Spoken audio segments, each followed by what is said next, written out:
Party పేరు మార్చినప్పుడే తెలంగాణతో ఉద్యమ పార్టీ ఖేల్ ఖతమైందని స్పోర్ట్స్ అథారిటీ చైర్మన్ శివసేనారెడ్డి అన్నారు.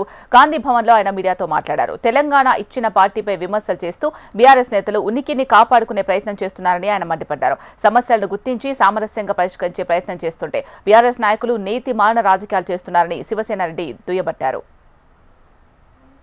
తెచ్చింది కాంగ్రెస్ పార్టీ, తెలంగాణ తెచ్చింది కాంగ్రెస్ పార్టీ. తెలంగాణ కోసం అమరులైనది నిరుపేదల పిల్లలు, తెలంగాణ ఉద్యమకారులు. దాంట్లో మీ ఇంటికి సంబంధించింది ఏముంది?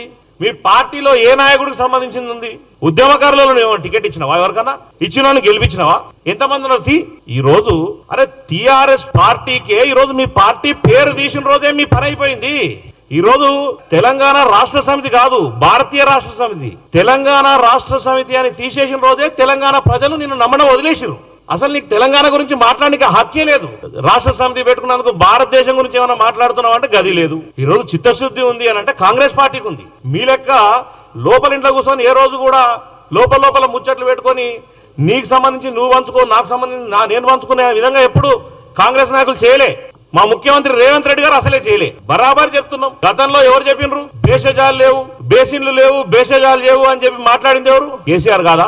రాయలసీమ ఎత్తిపోతల పథకం కడుతుంటే కళ్ళు మూసుకున్నది ఎవరు? కేసీఆర్ కాదా?